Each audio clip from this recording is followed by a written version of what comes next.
Alhamdulillahirabbil alamin wassalatu wassalamu ala asyrafil anbiya'i wal mursalin wa ala alihi wa sahbihi ajma'in, amma ba'd. Sebelum kita memulai pelaksanaan salat Jumat pada hari ini, kami harapkan kepada sidang jemaah sekalian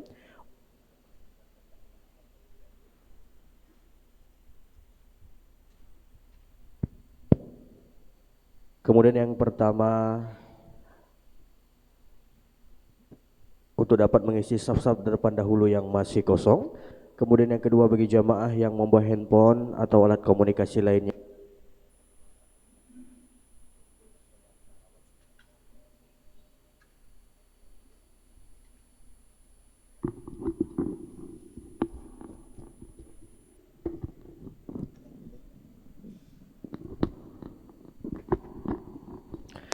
pengurus Masjid Raudatul Jannah Rumah Sakit Umum Daerah Dr. Zainal Abidin mengumumkan beberapa hal sebagai berikut. Adapun yang pertama, hasil tabungan amal Jumat yang lalu adalah berjumlah Rp3.692.000. Rp3.692.000. Adapun yang kedua, tata laksana salat Jumat kita pada hari ini, yakni pada tanggal 17 Oktober 2025 atau bertepatan pada tanggal 25 Rabiul Akhir 1447 Hijriah, adalah pukul 12.27 WIB. Yang bertindak sebagai khatib yakni Ustadz Muhammad Muslim LMA, Imam Ustadz Reza Adlani MSOS, sedangkan muazin Ustadz Sa'ad. Demikianlah pengumuman ini kami sampaikan kepada khatib dan muazin. Disilahkan dengan segala hormat. Wassalamualaikum warahmatullahi wabarakatuh.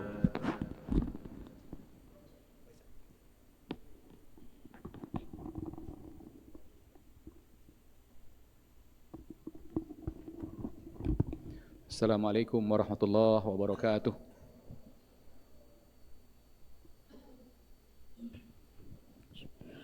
Allahu Akbar, Allahu Akbar,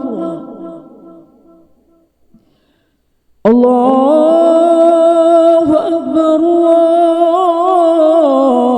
Allahu Akbar. Asyhadu an la ilaha illallah.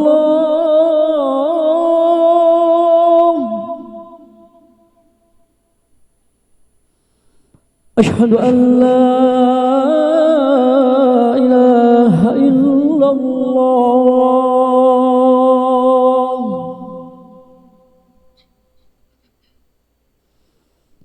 Asyhadu anna Muhammadar Rasulullah.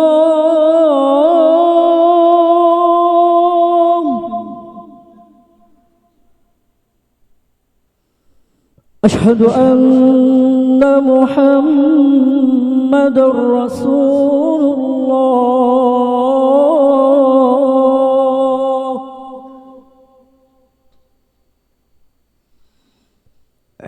Hayya 'alas shalah.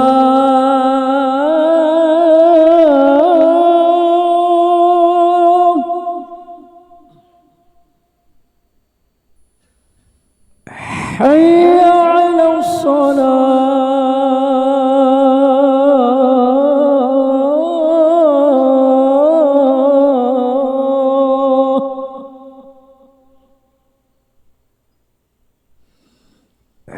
حي على الفلاح.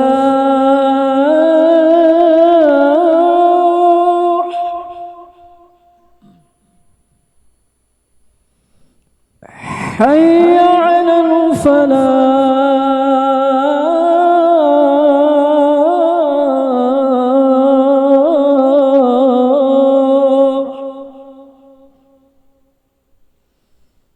الله أكبر، الله أكبر.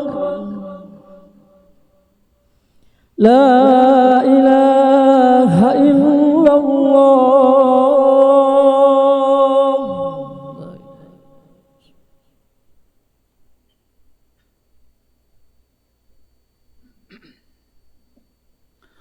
Innal hamdalillah nahmaduhu wa nasta'inuhu wa nastaghfiruh wa na'udzu billahi min shururi anfusina wa min sayyiati a'malina. May yahdihillahu fala mudhillalah wa may yudlilhu fala hadiyalah. Asyhadu an la ilaha illallah wa asyhadu anna Muhammadan abduhu wa rasuluh la nabiyya wa la rasula ba'dah. Allahumma salli wa sallim ala nabiyyina Muhammad sallallahu alaihi wasallam wa ala alihi wa sahbihi wa man tabi'ahum bi ihsan ila yaumiddin. Amma ba'd. Ya ayyuhalladzina amanu taqullaha haqqa tuqatih wa la tamutunna illa wa antum muslimun. Kaum muslimin, jemaah Jumat yang dirahmati Allah, alhamdulillah senantiasa kita memuji Allah tabaraka wa taala dengan berbagai macam nikmat-nikmat dan kemudahan-kemudahan yang Allah telah berikan. Maka dengan itulah kita dapat menjalankan aktivitas-aktivitas kita sehari-hari dalam rangka memenuhi kebutuhan kehidupan kita di dunia dan mempersiapkan kehidupan kita di akhirat. Oleh sebab itu, salah satu cara kita bersyukur adalah dengan senantiasa meningkatkan ketakwaan kita kepada Allah tabaraka wa taala. Dan ketakwaan yang sebenarnya adalah dengan mengerjakan perintah-perintah Allah dan kita iringi dengan meninggalkan larangan-larangan Allah. Jemaah salat Jumat yang dirahmati Allah tabaraka wa taala, ketika kita berada pada hari Jumat, maka sesungguhnya kita kembali diingatkan oleh Allah tentang satu peristiwa yang pasti akan terjadi. Sebagaimana kata Rasul sallallahu alaihi wasallam terkait dengan hari Jumat, ya khairul yaumi tala'at fihi syams yaumul jum'ah, sebaik-baik hari di dunia ini di mana matahari terbit ya adalah hari Jumat. Kenapa? Karena di hari Jumat banyak terjadi peristiwa-peristiwa besar. Di antaranya kata Rasulullah, fihi khuliqa Adam. Pada hari Jumat Allah menciptakan Nabi Adam. Dan juga pada hari Jumat Allah memasukkan Nabi Adam ke dalam surga. Juga kata Rasul sallallahu alaihi wasallam, wala taqumus saah illa yaumul jum'ah. Dan hari kiamat itu tidak akan terjadi kecuali pada hari Jumat. Maka salah satu pelajaran penting dari hari Jumat ketika kita masuk ke hari Jumat itu adalah bagaimana pada dasarnya kita sedang diingatkan tentang akan terjadinya hari kiamat ya. Hari yang akan memisahkan kita dengan kehidupan dunia ini, memisahkan kita dengan segala macam apa yang kita miliki di dunia ini, untuk kita kembali kepada Allah, mempertanggungjawabkan seluruh apa yang kita lakukan di permukaan bumi ini, baik dari perbuatan-perbuatan baik atau dari perbuatan-perbuatan maksiat ya, atau kejahatan. Maka ketika kita berada pada hari Jumat dan hari Jumat ini terus berulang, kita datangi, kita temui, maka jangan sampai kita lupa dengan hari Jumat tersebut, hari yang mengingatkan kita tentang akan terjadinya hari kiamat. Jemaah salat Jumat yang dirahmati Allah tabaraka wa taala, dalam rangka mempersiapkan kehadiran kita atau masuknya kita kepada hari kiamat, maka salah satu hal ya yang sangat penting untuk kita selalu jaga, untuk kita selalu lakukan adalah salah satu dari rukun Islam yang diletakkan oleh Allah dan Rasulnya. Rukun Islam ini pada posisi yang kedua, yaitu rukun Islam yang kedua terkait dengan salat. Jemaah salat Jumat yang rahmati Allah tabaraka wa taala, bahwa kalau kita lihat ya rukun Islam yang 5 ini urutannya disebutkan oleh Rasulullah sallallahu alaihi wasallam secara langsung. Ini bukan susunan para ulama atau ijtihadnya para ulama sehingga meletakkan syahadatain di rukun yang pertama, salat rukun yang kedua dan seterusnya. Bukan, ini bukan ijtihadnya ulama, bukan juga hasil kajian para ulama. Tetapi ini adalah ketentuan dari Rasul ya sallallahu alaihi wasallam secara langsung. Termasuk nanti kalau kita konfirmasi ke hadis Jibril alaihi salam, ketika Jibril datang kepada Rasul sallallahu alaihi wasallam dan ketika itu Rasulullah sedang bersama sahabat-sahabatnya yang lain. Maka Jibril datang menjelma sebagai seorang laki-laki dalam kondisi yang sangat rapi, wangi dan rapi. Sebagaimana kata para sahabat Nabi yang mulia, ittala'a alaina rajulun syadidu bayadi thiyab. Ya, tiba-tiba datang kepada kami seorang laki-laki dalam kondisi pakaian yang sangat bersih. Ya, wa syadidu sawadi sya'ri, dalam kondisi yang sangat rapi, rambutnya tertata rapi. Kami tidak tahu dari siapa orang ini. Ya, kalau dia ya ini kan biasanya kalau orang pakaiannya rapi ya datangnya nggak jauh-jauh dari sekitaran masjid. Ya, Tapi kami nggak kenal, berarti ini orang jauh. Tapi orang jauh kok tampilannya sama seperti orang yang sedang berada di dekat masjid. Maka ini juga mengajarkan sama kita bagaimana pentingnya kita datang ke masjid dalam kondisi yang rapi, kondisi bersih. Jangan kondisinya acak-acakan. Jangan sampai hadirnya kita ke pesta lebih rapi daripada hadirnya kita ke masjid. Sebagian orang mengeluh, kenapa saya sholat tidak berpengaruh? Kok masjid kayaknya tidak memberikan banyak manfaat sama saya? Pertanyaannya, sejauh apa keseriusan kita mendatangi masjid? Kalau undangan rapat, kita datang 15 menit, setengah jam sebelumnya. Bagus. Tapi jangan sampai undangan Allah yang memberikan kita segala-galanya, kita tunda-tunda. Padahal kita punya waktu. Kecuali memang ada tugas mendesak yang tidak bisa kita tinggalkan. Kasusnya lain. Tapi ketika kita punya waktu, ya lihat ini malaikat Jibril alaihissalam datang menemui Rasulullah dalam kondisi sangat bersih, sangat rapi. Ini juga pelajaran sama kita. Datanglah kita ke masjid, termasuk hari Jumat, lakukan persiapan. Pakai minyak wangi, carilah pakaian yang terbaik, siapkan diri kita. Maka ketika itu di antara pertanyaan Jibril alaihissalam adalah, fa akhbirni anil Islam. Wahai Muhammad, kabarkan kepadaku tentang Islam. Maka dijawab oleh Rasulullah, Al-Islam, Islam itu adalah engkau mengucapkan 2 kalimat syahadat dan selanjutnya engkau mengerjakan sholat. Dan Rasulullah menyebutkan rukun-rukun Islam yang lainnya. Artinya apa? Urutan rukun Islam itu langsung disebutkan oleh Rasulullah. Dan tentunya Rasulullah ketika mengurutkan satu rukun dengan rukun yang lain, tidak acak-acakannya atau tidak tebak-tebakan. Tetapi urutan itu menunjukkan kepentingan atau kedudukan rukun-rukun tersebut. Ya, di pertama disebutkan syahadat, asyhadu an la ilaha illallah wa asyhadu anna Muhammadar Rasulullah. Ini adalah pondasi, ini akidah. Karena orang kalau sholat, puasa, zakat, haji, tapi bukan orang Islam atau akidahnya enggak benar, enggak diterima ini ibadah. Maka akidah harus beres. Dan kalau akidah beres, maka insya Allah rukun-rukun yang lain juga mudah untuk dilakukan. Selanjutnya disebutkan Rasulullah wa iqamatis shalah, menegakkan sholat. Kenapa setelah syahadat langsung disebutkan menegakkan sholat? Tidak Rasulullah sebutkan berpuasa Ramadan atau bayar zakat atau haji. Meskipun semua rukun ini penting. Tetapi disebutkan pada posisi kedua karena sholat ini merupakan salah satu ibadah yang sangat penting dalam Islam. Maka banyak ayat-ayat yang menyebutkan bagaimana Allah mengingatkan, memerintahkan kita untuk mengerjakan sholat. Di antaranya misalnya surat Al-Baqarah ayat 43. Apa kata Allah dalam Al-Baqarah ayat 43? Wa aqimus shalah wa atuz zakah warka'u ma'ar raki'in. Tegakkanlah salat, bayarlah zakat dan salatlah kalian bersama orang-orang dan rukuklah kalian bersama orang-orang yang rukuk. Allah perintahkan kita untuk menegakkan salat. Bahkan di ayat yang lain kata Allah, hafidhu ala salawati was salatil wusta. Pelihara solat-solat yang 5 itu. Bukan hanya diperintahkan mengerjakan, tapi disuruh memeliharanya, menjaganya.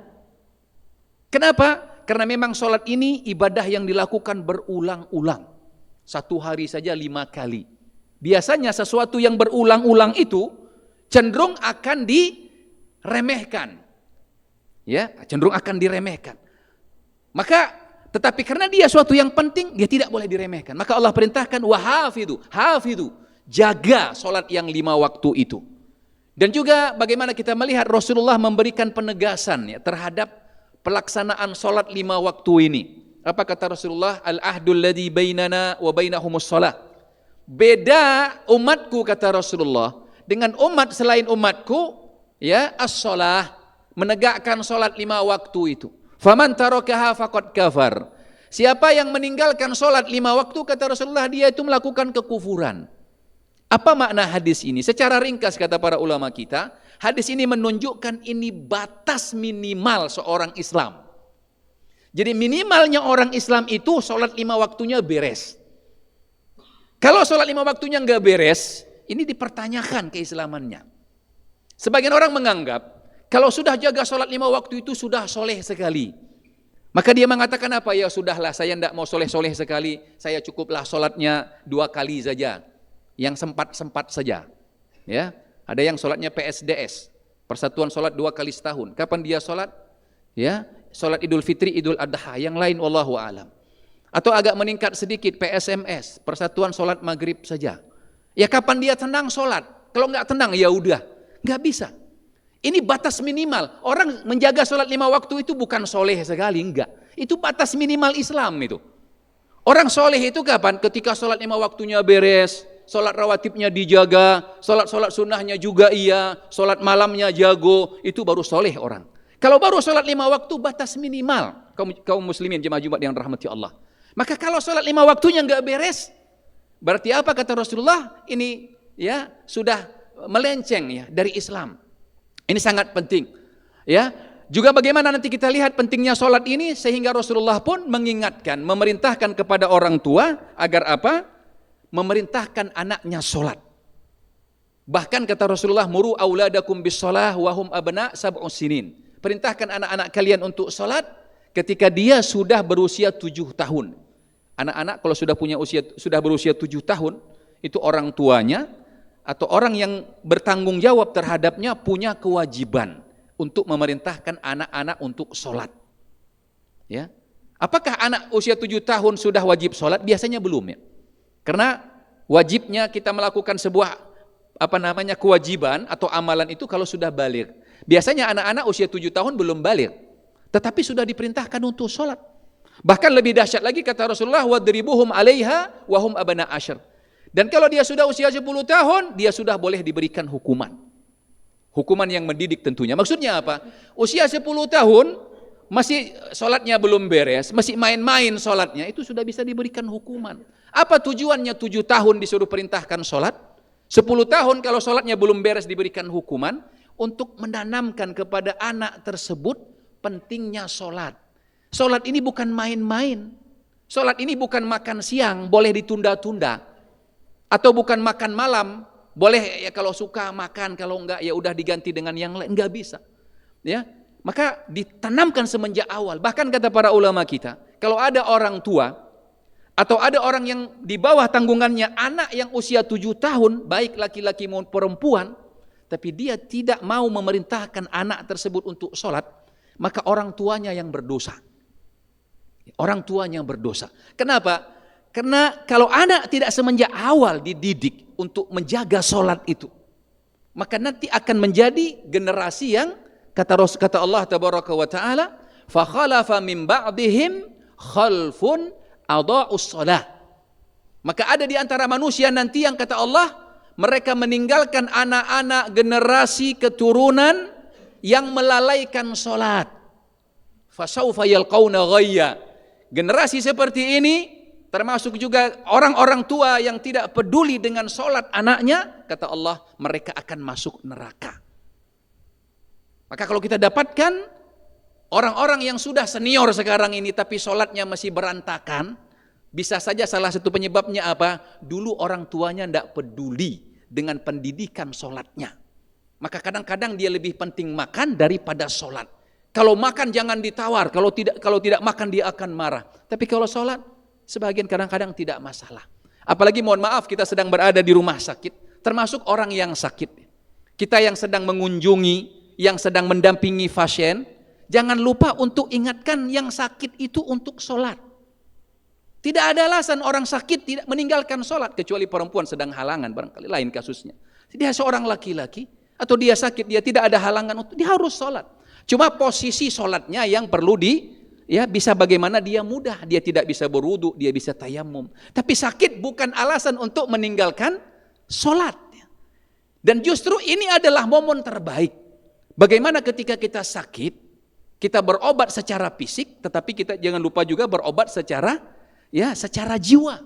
Ya, maka ini tugas kita masing-masing mengingatkan, ya, termasuk kita yang mengunjungi orang sakit. Salah satu yang kita pesankan, jaga sholat, ya, yang mendampingi. Jangan sampai kita lupa. Jemaah sholat Jumat yang dirahmati Allah tabaraka wa ta'ala, bahkan kalau kita perhatikan bagaimana seriusnya Allah memerintahkan kita untuk menjaga sholat, dan juga untuk mengingatkan orang-orang yang berada di bawah kita untuk sholat. Apa kata Allah? Ya, wa'mur ahlaka bis sholah wastabir 'alaiha. Perintahkan keluargamu, ya, anak dan istrimu untuk sholat, wastobir alaiha. Ya, kata Allah wastobir. Ya. Ini hurufnya 5. Alif, ya, sod, to, ba, ra. Wastobir. Wastobir ini asal kalimatnya sobar. Kalau sobar itu 3, sobaro. Dalam kaidahnya bahasa Arab, satu kalimat atau satu kata, kalau dia ditambah dengan kata yang lain, maka itu memiliki makna tambahan. Allah tidak mengatakan wasbir, 3 kalimat, 3 kata atau 3 huruf, tapi Allah mengatakan wastobir, 5 huruf. Apa bedanya wasbir dengan wastobir? Kata para ulama kita, kalau wasbir maka sabar. Tapi kalau wastobir itu sabar tingkat tinggi. Ya mungkin bahasa sekarang sabar tingkat dewa. Sabar, sabar, sabar, sabar, sabar. Nggak ada putusnya. Begitulah kita juga mengingatkan diri kita. Untuk apa? Wastobir alaiha. Mengingatkan jiwa kita agar menjaga sholat. Ayo tertib sholat. Ayo sholat tepat waktu. Ayo sholat jaga rukun dan wajibnya. Ayo jaga sunnahnya. Kapan berakhirnya? Nggak ada akhirnya. Sampai kita meninggal. Begitu juga ketika kita punya anak, kita punya tanggungan. Wastobir alaiha. Sebagian orang tua mengatakan apa? Saya sudah suruh anak saya, ya, beberapa kali dia nggak mau sholat. Ya sudahlah, ini belum masuk perintah tersebut. Kata Allah wastobir, bukan wasbir, tapi sabar, sabar dan sabar. Kita harus mencari cara bagaimana supaya jiwa kita ini terdidik dengan sholat, dengan cara-cara yang terbaik. Sebagaimana kita tidak pernah putus asa, tidak pernah kehabisan cara. Untuk apa? Mencari sumber kehidupan. Saya yakin di antara kita tidak akan menyerah. Kalau dia tidak dapat kerja di sini, dia akan melamar ke tempat lain. A, B, C, bahkan mungkin 10, 20 lamaran akan dia layangkan.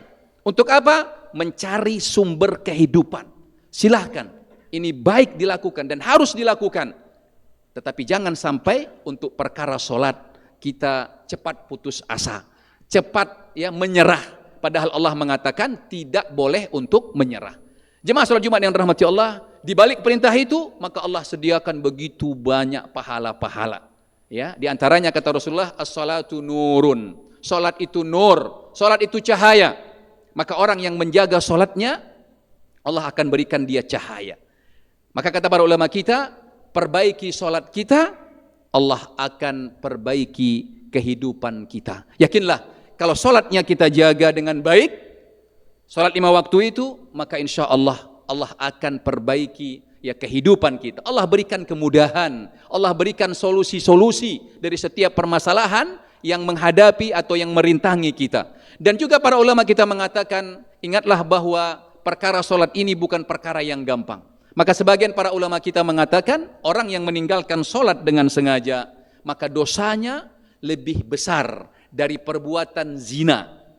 Orang yang meninggalkan sholat dengan sengaja, dosanya lebih besar dari mencuri, dosanya lebih besar dari minum khamar. Kita jijik melihat pezina, kita tidak suka dengan orang peminum khamar, kita tidak suka dengan pencuri, ini maksiat besar. Tapi ketahuilah, meninggalkan sholat dengan sengaja, kata sebagian para ulama kita, dosanya lebih besar dari dosa-dosa yang menjijikkan tersebut. Semoga Allah memberikan kekuatan kepada kita dan kita senantiasa berdoa sebagaimana doanya Nabi Ibrahim alaihissalam, Rabbi ja'alni muqimas shalah wa min dzurriyyati. Ya Allah, jadikanlah kami di antara hamba-hambamu yang menegakkan salat dan begitu juga anak dan keturunan kami. Fa'tabiru ya ulil absar la'allakum turhamun.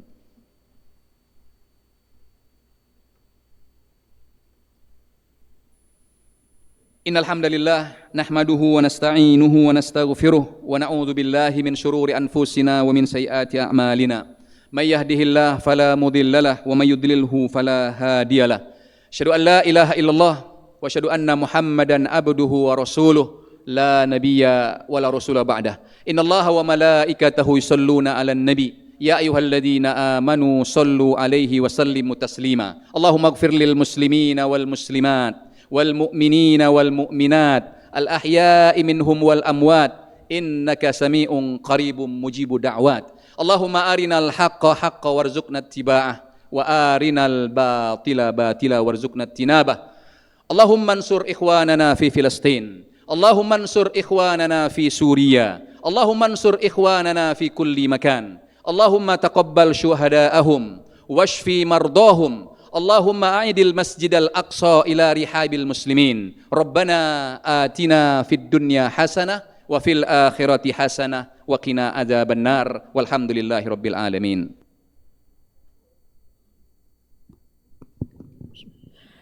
Allahu Akbar, Allahu Akbar. Asyhadu an la ilaha illallah. Asyhadu anna Muhammadar Rasulullah. Hayya 'alas salati, hayya 'alal falah. Qad qamatis salatu, qad qamatis salah. Allahu Akbar, Allahu Akbar. La ilaha illallah. Istaqimu wa'tadilu, sawu sufufakum, safnya lurus dan seimbang.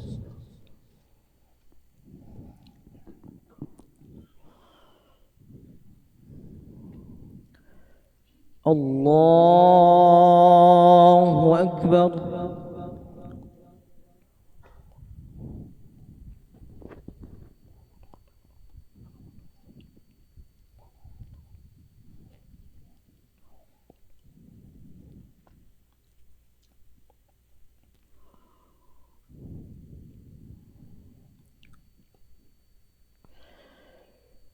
بسم الله الرحمن الرحيم. الحمد لله رب العالمين. الرحمن الرحيم. مالك يوم الدين. إياك نعبد وإياك نستعين. اهدنا الصراط المستقيم. صراط الذين أنعمت عليهم غير المغضوب عليهم ولا الضالين.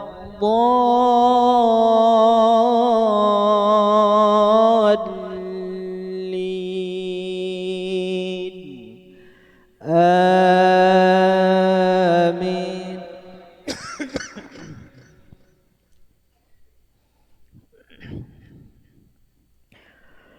وما هذه الحياة الدنيا إلا لهو ولعب وإن الدار الآخرة لهي الحيوان لو كانوا يعلمون. فإذا ركبوا في الفلك دعوا الله مخلصين له الدين فلما نجاهم إلى البر إذا هم يشركون. ليكفروا بما آتيناهم وليتمتعوا فسوف يعلمون. أولم يروا أنا جعلنا حرما آمنا ويتخطف الناس من حولهم أفبالباطل يؤمنون وبنعمة الله يكفرون.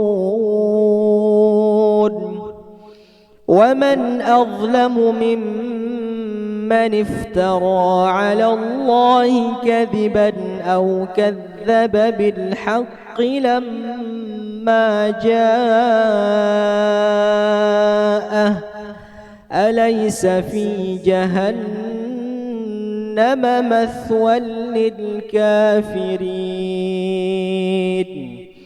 والذين جاهدوا فينا لنهدينهم سبلنا وإن الله لمع المحسنين.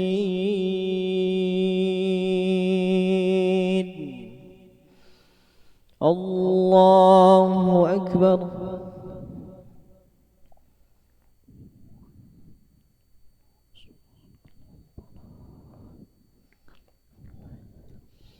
سمع الله لمن حمده.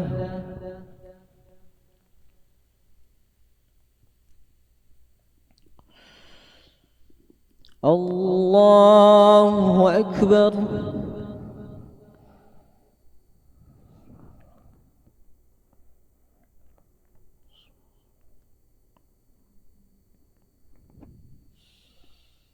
الله أكبر.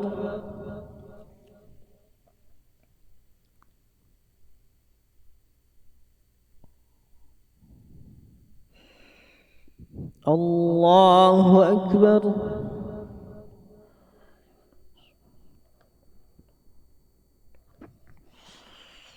الله أكبر.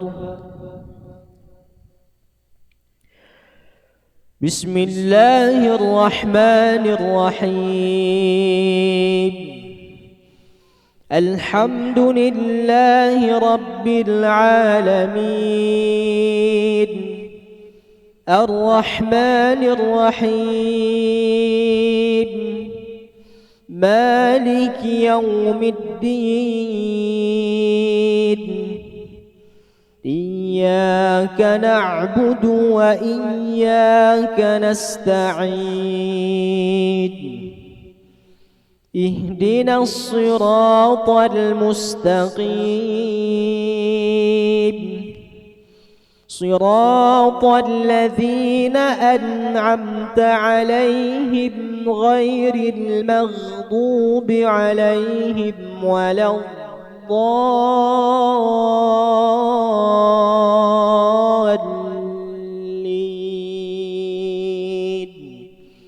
آمين.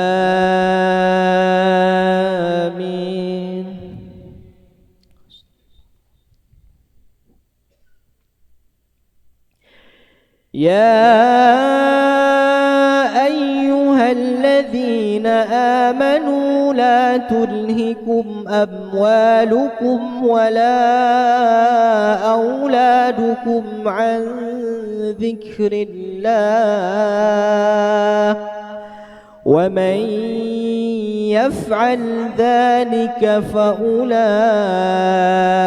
هم الخاسرون.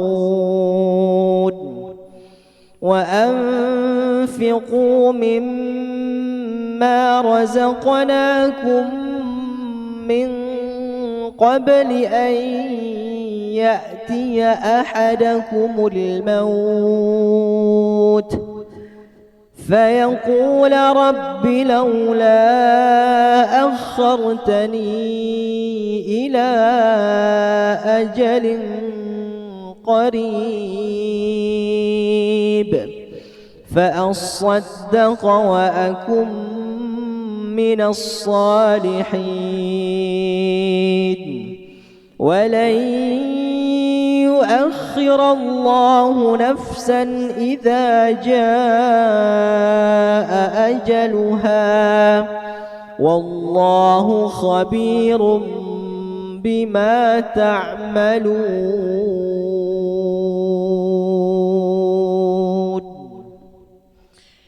الله أكبر.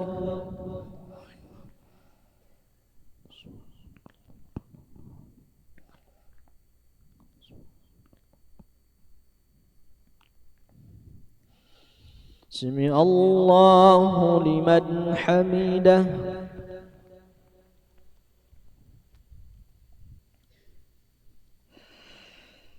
الله أكبر.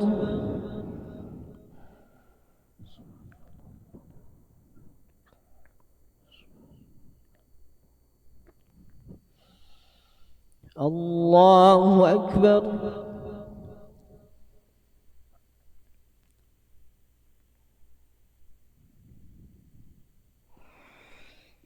الله أكبر.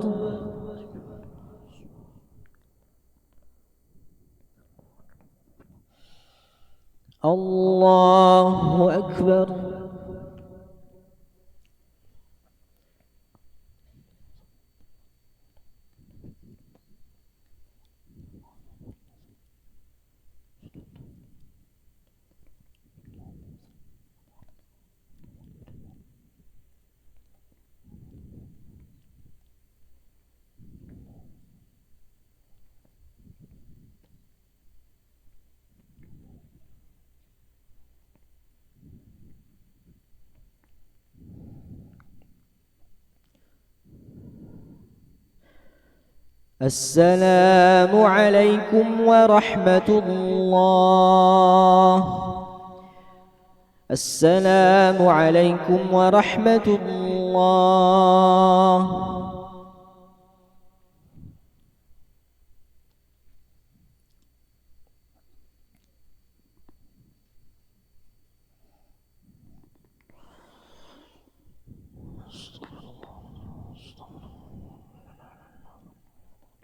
لا إله إلا الله.